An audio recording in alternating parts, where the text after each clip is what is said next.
Mayor and Council, the next item on your agenda is really a two-part item. So the first part is going to be Stacy, and she's going to be talking to you about the calculation of the park development fee, how that needs actually to be calculated for compliance purposes.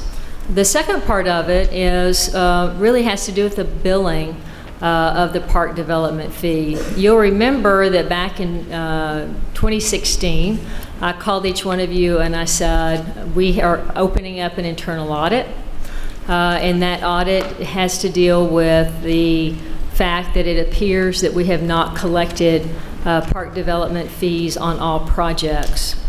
And so we began an internal audit that was conducted by Brenda's office, and we spent the last 2 years absolutely working through that, getting processes and procedures in place to make sure this never happens again, and collecting all that we can possibly collect that was not originally collected. We've been fairly successful in doing that. I'll give you some more details, but what I want to focus on right now with Stacy is really, and if you remember, it was part of the reason that we spent some additional time, because I wanted to make sure that the park development fee was calculated in accordance with state law and state guidelines. And so Stacy's brought a new perspective to us on park development fees, and I want her to walk through that initially with you. Thank you, Donna. Mayor and council members, park friends, just a little bit of a history lesson on park development fees. They are fees that are imposed on developers and builders so that the additional burden for creating open space and places for people to play is borne by the newer residents coming into town, the people who are going to create that additional need for space. They're meant for acquiring and developing park facilities. They cannot be used for operation and maintenance. So even if we carry a large balance and hold it for a little while waiting for the right place to develop, we cannot use that for just general operations. It's also one of the things is that's neat about it is that the first ordinance in Texas was actually enacted in Corpus Christi in 1955. And they were on the cusp and the bleeding edges, as Mr. Gilmore would say, of that fee. However, they didn't touch it again, didn't look at it again until 2002. In a little while, I'll explain why that's a bad thing. The courts have upheld our right to charge this fee. It's gone not only through the Texas Supreme Court, but also up to the U.S. Supreme Court. And the idea is that when you set the fee, that it's roughly proportional. It helps you maintain a current level or target level of service for your community. In terms of Louisville, the first one adopted was in 1986, and one of the key things about that was that it allowed for the fee to be collected at the time of final plat. And it applied to, and it still applies only to residential properties, both single and multifamily unit. They also, early on, there was an opportunity that you could get parkland if you needed it, and if not, take a dwelling unit fee so that you could at least have some money to develop parks. At the time, it was the city was divided into zones, and the park fees were just spent within those zones. And they had to be spent within 3.5 years of collection, which is one of the shortest time frames I've ever seen, because that's not very long. When you think of how long it's taken us to decide to do the MGC, sit through design, we wouldn't meet those guidelines here for that project. So in 2002, the ordinance was amended, and it was increased so that in the beginning you could take 1 acre for 100 proposed dwelling units, and in 2002 you could take 3. It was increased to 3 and $750 per dwelling unit. The current ordinance with which we operate now was adopted in 2007. Did away with the zones, feeling that they weren't necessary. We extended the term to be 10 years, which is a pretty reasonable length of time. But it ended the option to dedicate acres. And it changed the timing for the fees to be collected at the time of building permits. There were some things going on at the state that time where people thought that impact fees, the state ruled that the impact fees had to be collected at the time of building permits. Park fees are not necessarily impact fees. Yeah, there was a thought, I think, that they would eventually, the state would eventually say that park development fees had to be collected in the same way as impact fees. In reality, that did not occur. But that is the reason we believe, Liz has done research and can't really find any documentation to that effect, but that's why we believe that that rule was changed, or the ordinance was changed. Right. And so also about in this time frame, a professor who is really respected throughout the nation, Dr. John Crompton, did a study of parkland dedication ordinances. Actually came up with a framework that would most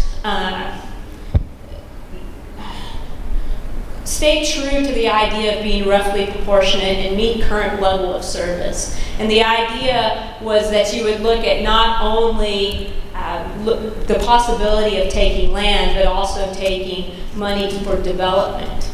And he also talked about in that study that it is important to constantly review your parkland dedication ordinances, not only to make sure that it's in line with your comprehensive plan, your park plan, but also what your city needs. And those things change over time. Louisville has changed over time. So truly what should have happened is that in 2011, 2013, when you were looking at updating the park master plan, we should have updated it. We also should have updated it maybe when we adopted Louisville 2025. So that's one of the reasons that it's really important that we are doing this in line with the next park master plan update. Now you'll remember on Monday we talked a little bit about what our parkland deficiencies are in the community and where they exist. If you look at it based on just how a crow flies, we've got deficiencies over here on the west, southwest, and far as east sides of town that we need to make up for. If you look at it in terms of access and 10-minute walk to a park accessibility, we've got some even further deficiencies that we need to look at using a parkland dedication ordinance and other tools to make it easier, one, to walk to a park, two, increase the number of parklands that we have in the community, and look at other strategies for increasing access. And you'll remember, we talked a little bit about the goals and objectives and action steps of the master plan. And of the 6, 5 of them deal with either parkland acquisition or park development. So this is going to be a very, very important tool in our tool chest for achieving our action steps of the plan that will be adopted in March. So what we're looking at, and this, for a little bit of background, we started looking at this at the same time that we started the process for updating the master plan. And this has been to the park board for an initial review. And so what we would like to do is we'd like to put a 2-part approach into the development ordinance. We'd like to have a horizontal consideration, a parkland dedication requirement that would give us the capacity to take land, or if we don't want to take land in the area that a new development is coming, we would take cash in lieu that would give us the capacity to go find parkland in an area that makes sense with the master plan. If you look at our current level of service, that would mean that we would need to take or ask for 3 acres of parkland for every 100 dwelling units that is developed in town. If we decide that we don't need the land in that area and take cash in lieu, the prescribed way to determine what that amount would be to take what their land burden is and multiply that by what the market price for an acre in that general area would be. Does that have any questions about that? So that would be getting our horizontal requirement. But the thing about it is, and the mayor mentioned it yesterday, is that we need to go and get park land, and sometimes it's gonna sit there, because we also need money to develop vertically. So we need to retain the development fee, which will give us the capacity to put elements in parks so that it's usable space. And the best way to calculate that is to use estimated construction cost for an acre of land and divide that out by the number of dwelling units that it would take to meet your current level of service. And right now, based on what construction costs are and what our target is, it would be approximately $1,000 per dwelling unit. It's a little bit more, about $10, but this is a good round number. And I think it is important that we collect it at the time of final plat. And the reason that's important is developers and builders need to know at the onset what the cost of development is going to be. And when it's put at the time of the building permit, that can be a nebulous translation of information, because the person developing isn't always the person building. And I find some people have short memories. Another thing that is reason that it needs to be at the final plat is it makes it a little easier on an accounting and tracking purpose. And two, sometimes the disconnect between initial development and when a building permit gets pulled for a structure to be built, there's such a long span, it makes it hard for us to plan when we're going to be able to utilize that money. Any questions at this point? Okay. So what we're looking at, if you feel comfortable with this, is we will plan to, once the master plan is updated, to bring an update to the parkland dedication ordinance to you in April. After we did, if we got that passed, we would look at conducting a market analysis so that the cost per acre for that cash in lieu portion would be determined, and we would do that every 3 years.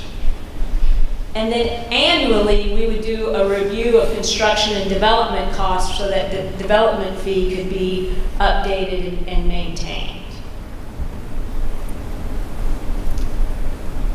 So, question. So, any questions? So I can step in, and so I think, I'm going to wander around. So Stacy's presented some information on a new and updated proposal on the development plan, and she obviously says this is an important part of implementing the Parks Master Plan. I'm sure that there's some questions and things you may want to talk more about, but I think the direction that we would like to gain from you as council is should we pursue the approach that Stacy is proposing to be decided? And just to clarify, it is what Stacy is proposing, but it is in line with what most cities follow, because it gives you that nexus related to development in the targeted areas. And Stacy, actually, if I could ask you one question. Early on, you said that Corpus did their first park fee in the 50s and didn't update it, and you were going to come back and tell us why that was. Well, it's important because in 1955, when they passed it, the ordinance was you had to dedicate 5% of your development to parkland. Well, that's great when you're developing a 100-acre development, but when you're developing a 2-acre or a 3-acre development and you have a park the size of this right here, and the park department did not have a capacity to say, no, we don't want your piece of property. So what it created was, in a town of 300,000, 212 parks, 50 of them which were the size of this room, maybe.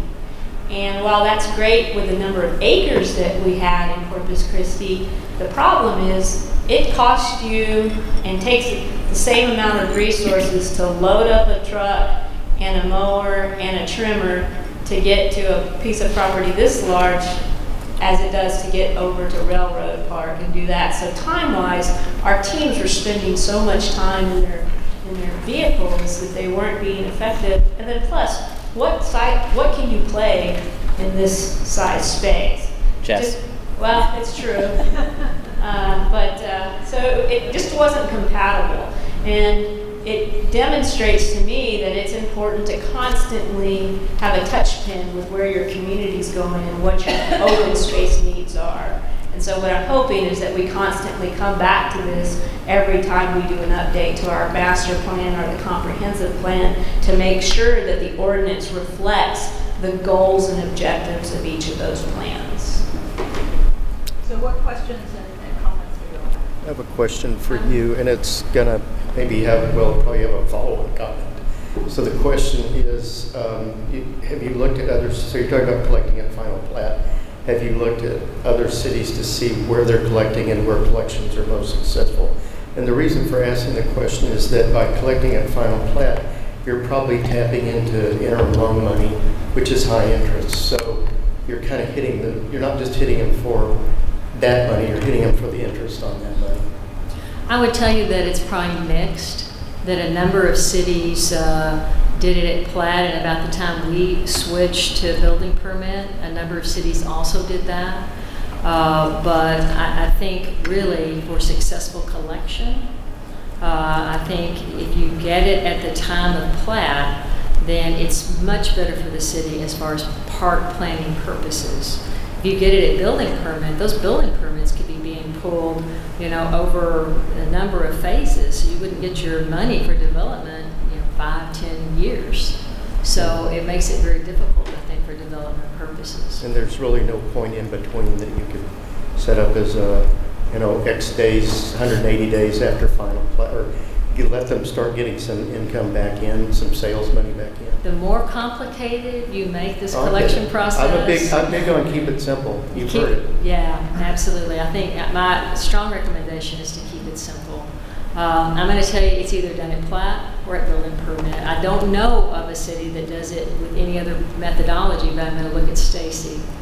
I'm not aware of it's either at those 2 points. Some do a mix, but in my experience and the people that I talk to in the industry, the final plat's the most advantageous for both parties because it's a known amount. So and this is why I asked if you've looked at other cities, because if it's what developers are facing pretty much, wherever they go, then they're not going to look at us and go, well, you're hitting me plus some high interest on the money I'm giving you. But if they're facing it everywhere, then it's a level playing field. I can't tell you that they're facing it everywhere at plat. Well, I don't I want think to it's say, yeah. but commonly facing it. I would say it's split. Okay. They do. Yes, they face it at plat, and yes, they face it at building permit. It's a mix. If you think of it through the years, we had a 200-lot final plat with construction plans. The developer is an off-site developer at that point. You own it, and it's your development. You put in the water, sewer, streets, and drainage at a cost that you're ultimately going to pass on to whoever buys that lot, the builder. And the builder is going to transfer that to the ultimate homeowner.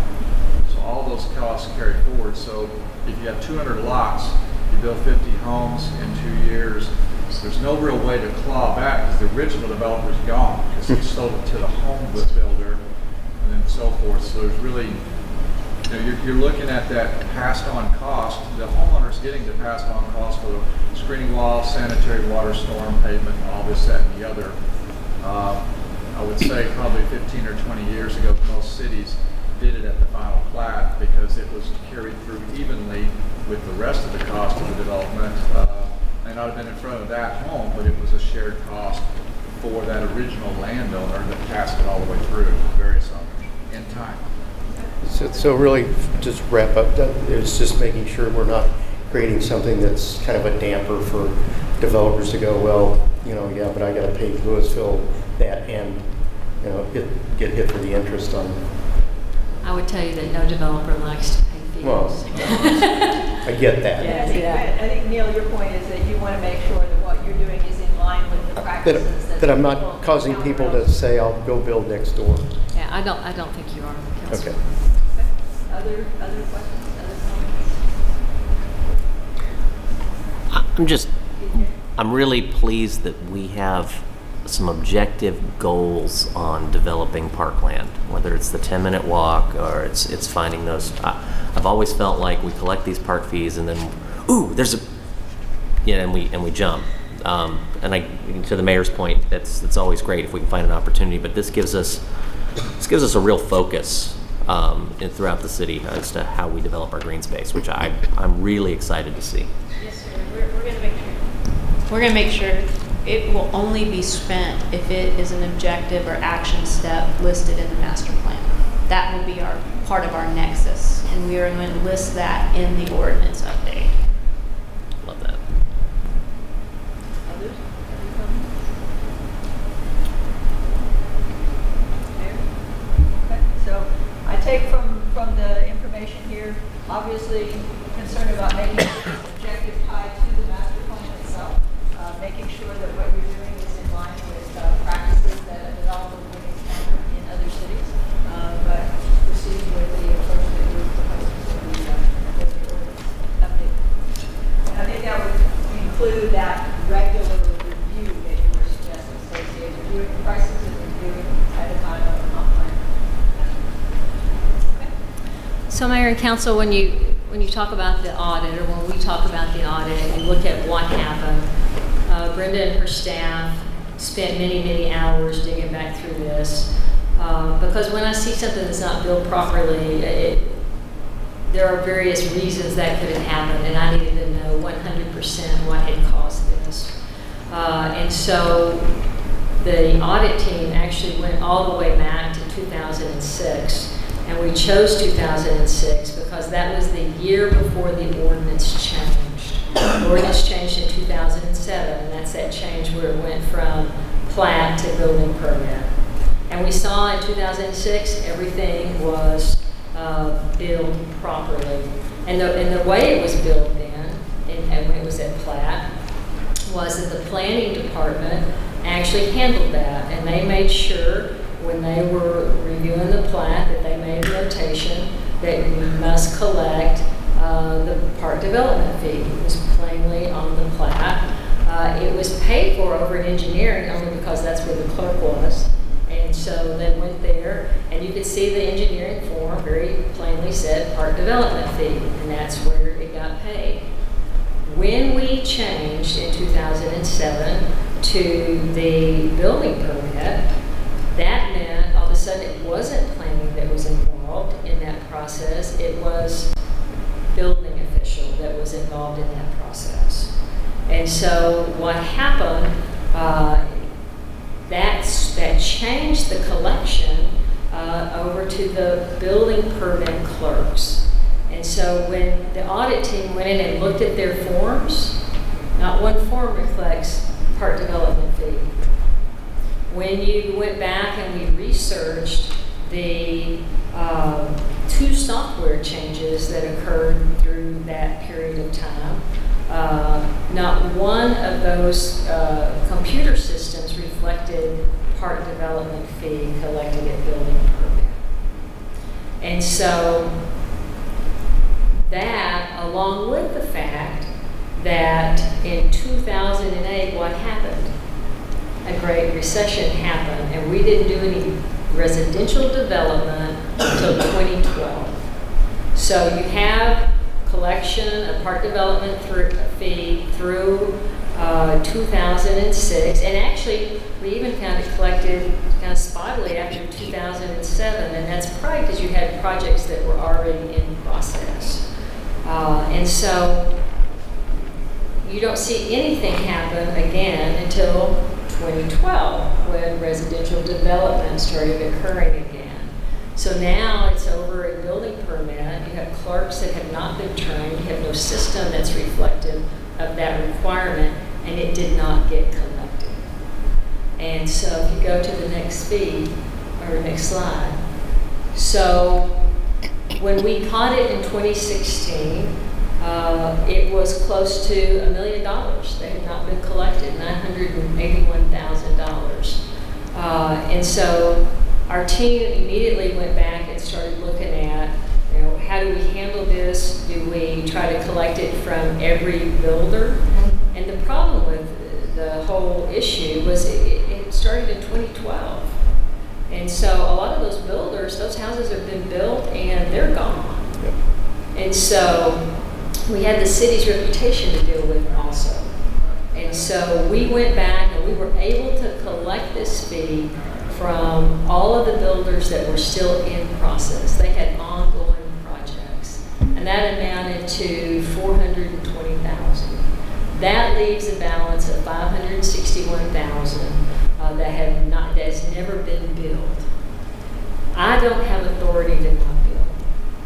And so what I have to have from the city council is a waiver of that fee.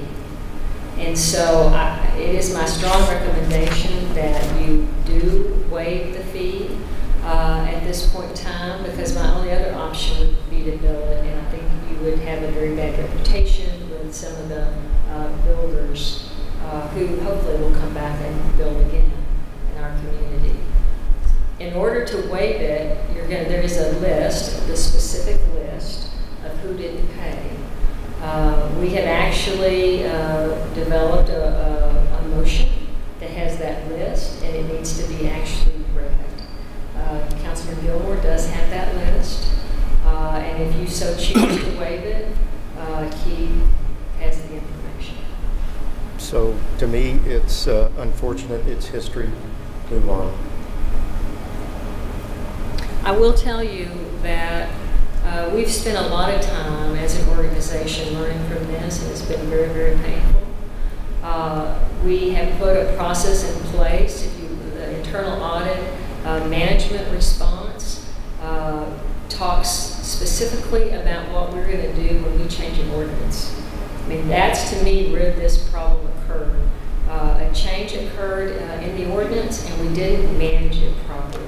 We didn't make sure that our checks and balances were in place. And I can't point, and I won't point to any one person. I think it was a system-wide issue where it didn't get set up properly a number of times, and then we didn't have a check and balance. I mean, honestly, I believe, and it's where I take full responsibility, that finance and budget, we should be able to have a balance, a check and balance. And now we have that in place, because what happened when you talk about the park development fee, unlike all of our other fees, it was being basically booked as a miscellaneous fee to CIP, which what does that mean? It means we don't project it every year.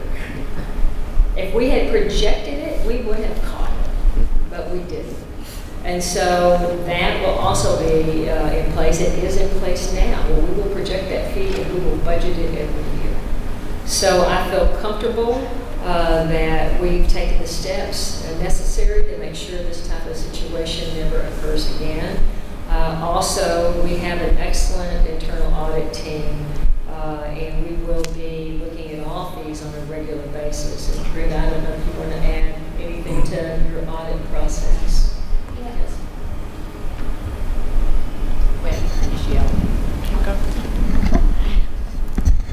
I would add that, on all, we do a lot of internal audits. A lot of them don't have to come to you, fortunately. We have, policies or procedures that need to be updated. We make the changes and move on. But all of our internal audits, we take management, we make our recommendations. Management tells us what they're going to do in those specific departments. And then we do a follow-up internal audit to make sure what management said they would do does get done. And in our cases, we have seen that. So, and that's what's going to happen on this audit. We're not treating it any different. We're going to give them time to incorporate these changes, and then we'll be doing a follow-up audit to make sure they do get done.